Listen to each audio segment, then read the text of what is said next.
"5 miles above the moon, Dave Scott and Jim Irwin looked out the window of their lunar module down toward Al Worden in the command module, which had completed its separation maneuver. Beneath them, the 15,000-foot peaks of the lunar Apennine Mountains. Soon they would fly low over those peaks on their way to a landing in a little valley in the mountains of the moon.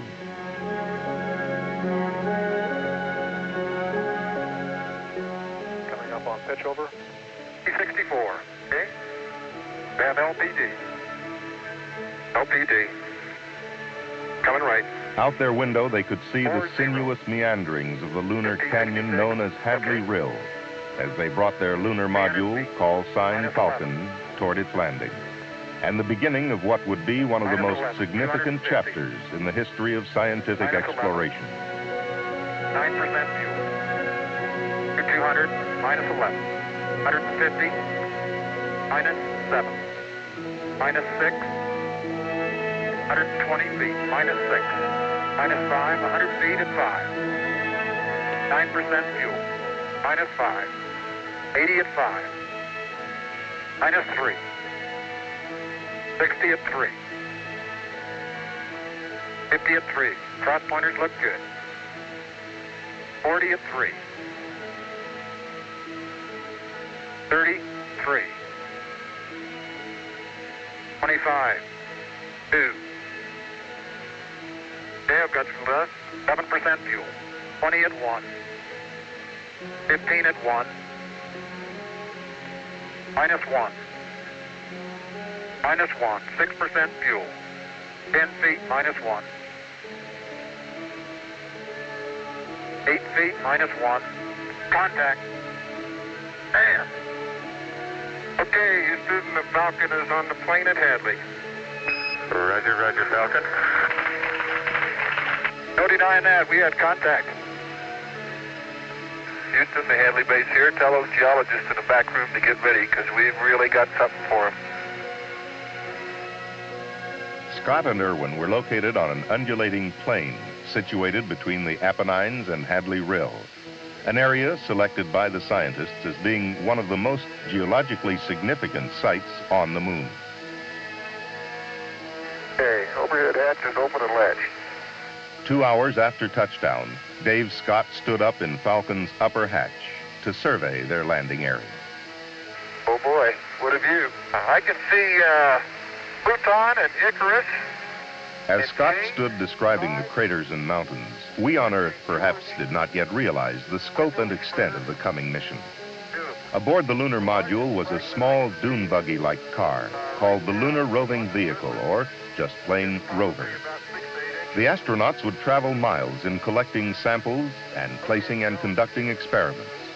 There are no sharp, jagged peaks. There are no large boulders apparent anywhere. They would observe the layering of the lunar terrain, most clearly seen in the formation 14 miles to the south, called Silver Spur. This layering, later to be observed in the mountains and the rill, gives scientists a direct look at the structure of the moon and a deeper insight as to the significance of the collected samples.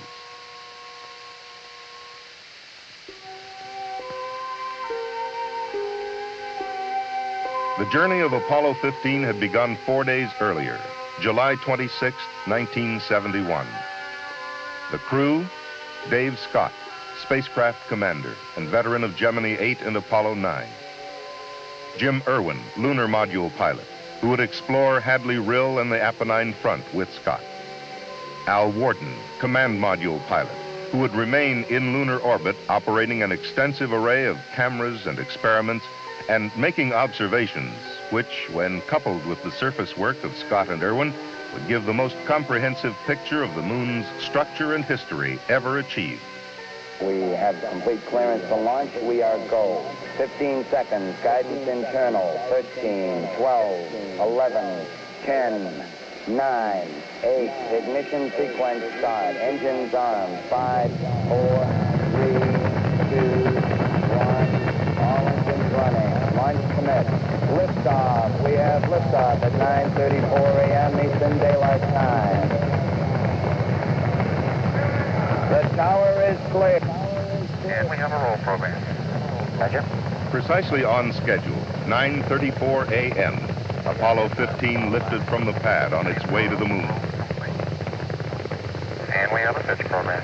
Roger. Roger. With the exception of a few minor problems, the trip out would be uneventful. The command module Endeavour, carrying the lunar module Falcon, would arrive in lunar orbit with Scott's announcement, Hello, Houston. The Endeavour is on station with cargo, and what a fantastic sight. Oh, this is really profound. I'll tell you, this is absolutely mind-boggling up here. Gentlemen, I can well imagine that a foreign planet must be a weird thing to see.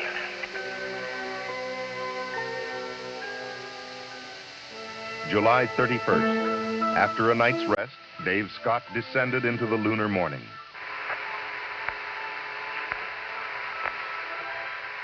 Okay, Houston, as I stand out here in the wonders of the unknown at Hadley, I sort of realize there's a fundamental truth to our nature. Man must explore. And this is exploration at its greatest. Scott was then joined by Jim Irwin.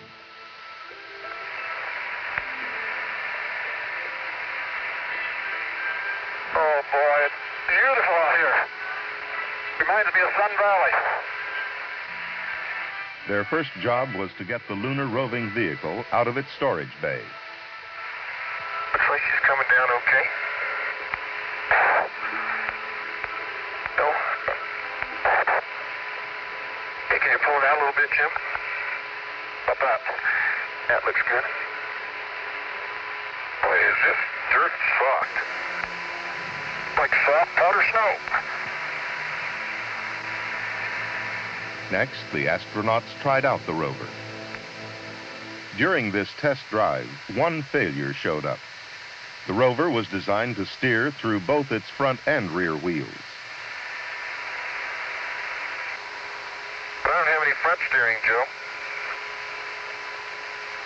Like this rear steering, Dave. Yeah. In use, the absence of front wheel steering would hardly be noticed. Then they loaded the equipment they would need for their geological survey and boarded the rover for their first exploration. Okay, we're moving forward, Joe. Roger. They were headed toward St. George Crater, located on a mountain slope above Hadley Rill to the south of the landing site.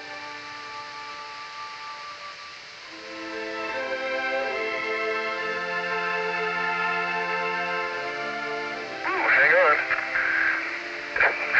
Man, this is really a rock and rollin' ride, isn't it? There would be a stop to collect samples at a smaller crater called Elbow, then arrival at the base of St. George, and a look into Hadley Rill. Oh, look at that. Oh, look back there, Jim. Look at that. That's beautiful. That is spectacular. This is unreal.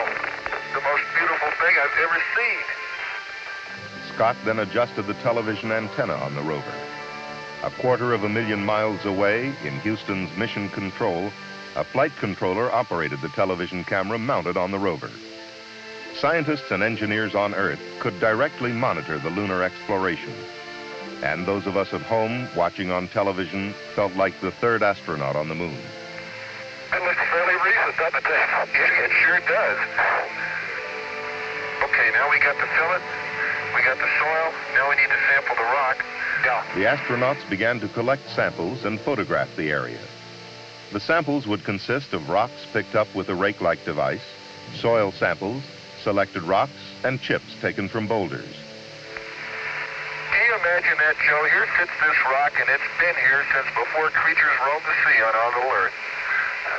They would also drive core tubes into the lunar soil to collect contiguous specimens from beneath the surface.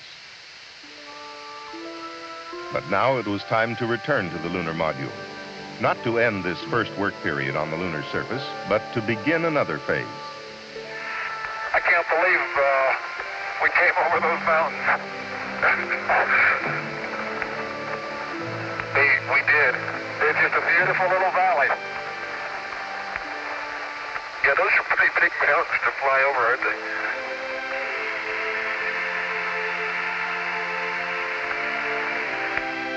After returning to the LEM to load equipment, they moved to a nearby location to set up a science station similar to those left on previous missions. With the establishment of these experiments, a network of scientific stations was achieved which would allow triangulation of events and give us the ability to locate precisely the origin of lunar events.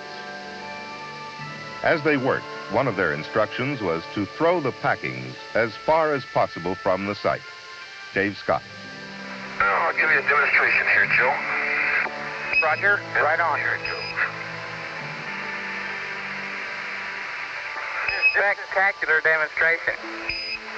Oh, well, enough of that. Lovely. What was that a demonstration of, by the way? It started out to be of gravity, and it wound up being of centrifugal force, I think. Using an electric drill, Scott sank a tube into the lunar soil, into which a probe would be placed to measure heat flow in the lunar material. The difficulty in drilling would delay placement of the second probe until the next day.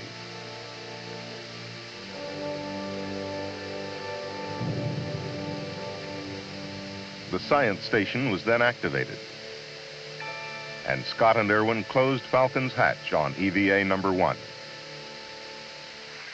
Tchaikovsky is big enough so that you do get some, at least optical impressions of the central peak being higher than the ridges, but I think it's just because the basin is 60 miles above the moon, Al Worden orbited in the command module Endeavour, operating experiments, his observations adding to the wealth of scientific data already accumulated. Okay, I'm looking right down on Litro now, and a very interesting thing. It looks like a whole field of small cinder cones down there. The detection of cinder cones, clearly of volcanic origin, helped solve another element of the controversy about how much of the moon was formed by volcanoes and how much by meteoroid impact. Worden was operating a series of experiments in the scientific instrument module. These included a mapping camera to shoot lunar features and simultaneously the star field for accurate location of these features, a panoramic camera, a laser altimeter for accurate topographical mapping, and a series of experiments to analyze the chemical makeup of the lunar crust. In the estimation of a number of scientists, this orbital research station would provide the most important information collected during the mission. Okay, down the ladder to the plains of Hadley. August 1st, Scott and Irwin prepared for their second day on the moon. And as Scott checked the inoperative forward steering of the rover, You know what I bet you did last night, Joe? You let some of those Marshall guys come up here and fix it, didn't you? It works, Dave? Yes, sir. It's working, my friend. Beautiful. their destination was the base of the Apennine Front. Here they hoped to find some of the basic substance of the lunar highlands. As we drive up sun here, I can see Mount Hadley, and the linear patterns in it are really remarkable. Then they began the physical sampling of the Apennine Front, stopping at 4 craters in their traverse. Oh, boy. It's a nice little crater, isn't it? It sure is. Okay, Jimmy, let's go to work. Roger. Look at that. Almost seen twinning in there. Guess what we just found? I think we found what we came for. Crystal and rock, huh? Yes, sir. You better believe it. To the untrained eye, it looked like just another rock. But its large crystals, formed in pairs called twinning, showed it to be a section of primal lunar crust, formed during the earliest history of the solar system, not obliterated by billions of years of impacts and lava flows. It was a key to many mysteries. Was the early lunar crust molten?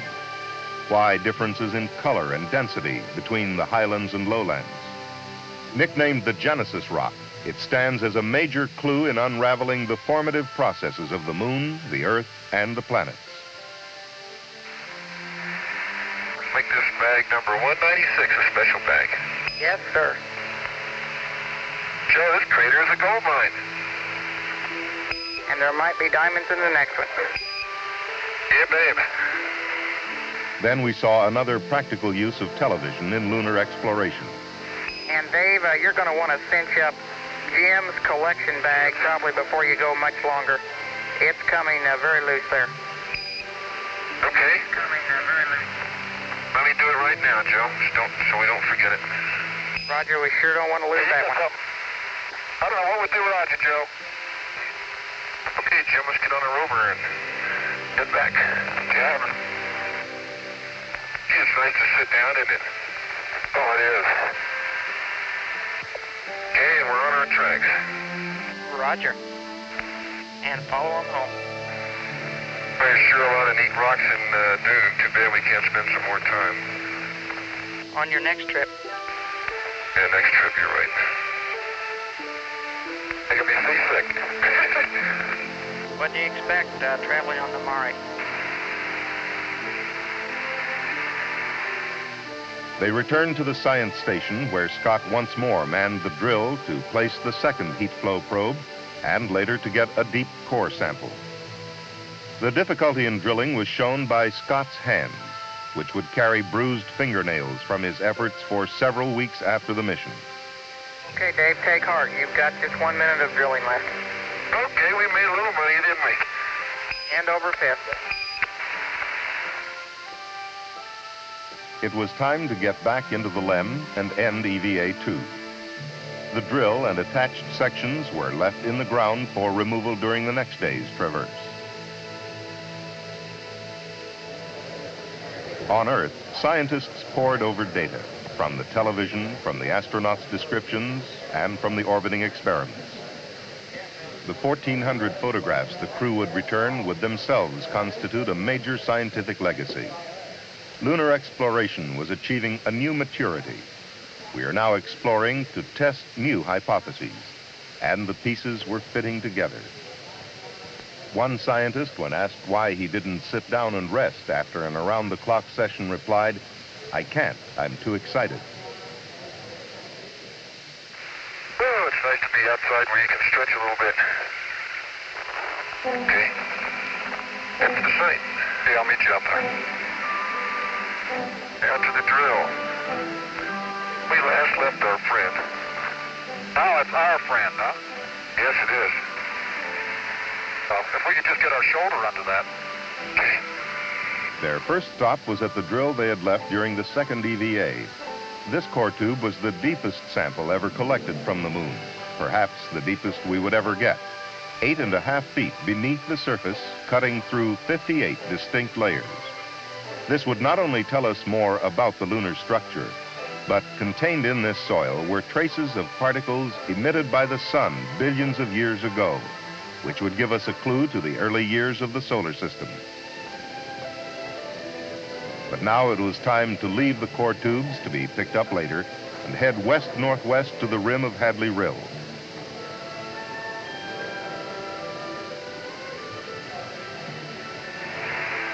And look at that rill. How about that? I can see maybe 10 very well-defined layers within that unit.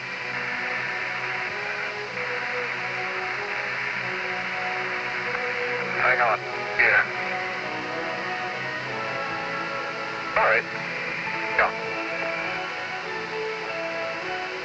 Very soft, but I can stuff it over that rock.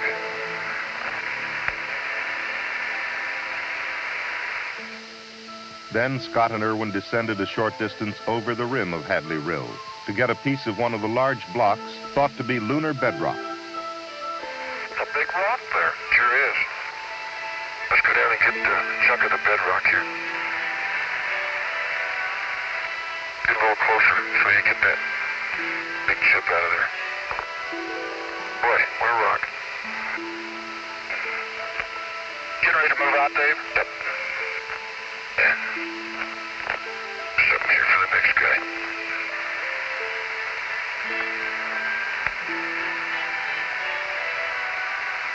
Okay, hop on and we'll get on with it here. They buckled their seat belts for the ride back to the lunar module. Oh, what a big mountain that Hadley is. Yeah, it's beautiful. Sun is really fierce. Oh, look at the mountains today, Jim, when they're all sunlit. Isn't that beautiful? Really is. By golly, that's just super. You know, unreal. Dave, I'm reminded of a favorite biblical passage from Psalms. I look unto the hills from whence cometh my help. But of course, we get quite a bit from Houston, too. After a stop to pick up the core samples, they returned to the LEM to close out their final traverse. But first, Scott would make history, canceling a stamp on an interplanetary envelope. I'm very proud to have the opportunity here to play postman. What could be a better place to cancel the stamp than right here at Hadley Rill? Then a demonstration of a classic experiment. Well, in my left hand, I have a feather. In my right hand, a hammer. And I guess one of the reasons we got here today was because of a gentleman named Galileo a long time ago who made a rather significant discovery about falling objects in gravity fields. And we thought that where would be a better place to confirm his findings than on the moon. And so we thought we'd try it here for you. The feather happens to be appropriately a falcon feather for our falcon. And I'll drop the two of them here, and hopefully they'll hit the ground at the same time. How about that? How about that? Proves that Mr. Galileo was correct in his findings. Finally, Scott drove the rover away from the LEM so that its TV camera could pick up a picture of the coming liftoff. As the space poet Reisling would say, we're ready for you to come back again to the homes of men on the cool green hills of Earth. Thank you, Joe. We're ready too. But it's been great. 171 hours and 37 minutes after they had lifted off the planet Earth, Scott and Irwin would lift off its sister planet, accompanied by a musical salute they themselves would provide from a small tape recorder on board. Good liftoff. Automatic.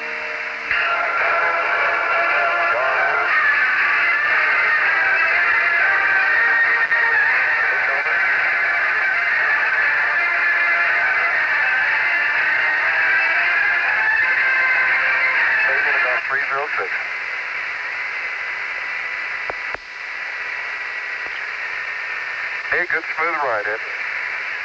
Almost sounds like the wind wrestling, doesn't it? Oh, what a view of the rill, huh?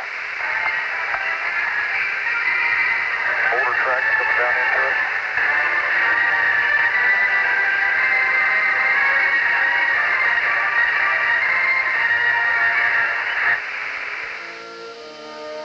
The rendezvous and docking procedures were flawless, right on the money.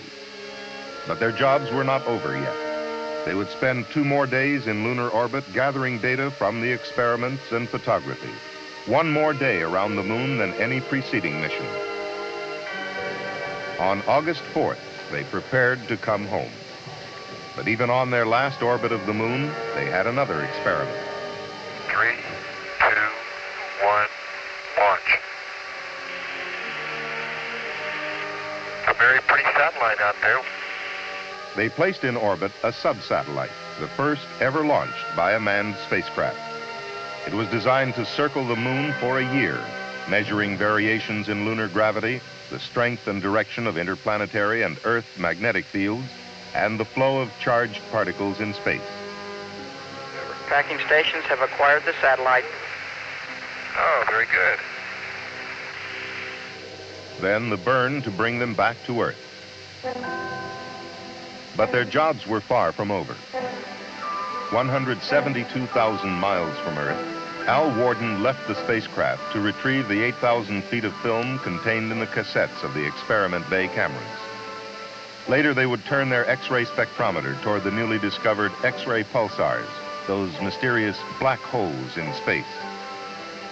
At the same time, in accord with the previous plan, an Earth-based Soviet observatory scanned the same areas visually to help derive a model consistent with both sets of observations. During the trip home, the X-ray spectrometer would observe 7 X-ray sources and gather 50 hours of galactic data. Then, on August 7th, they looked into the fireball created by the heat of their re-entry into the Earth's atmosphere at 25,000 miles per hour. And there would be a heart-stopping moment as one of the 3 parachutes collapsed. However, the landing system was designed to use 2 parachutes. The 3rd parachute was an added safety factor. Today, that margin paid off.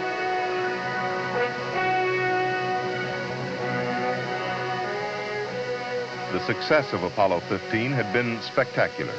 The scientific results have been almost unbelievable. In the words of one scientist, a 5-for-1 mission.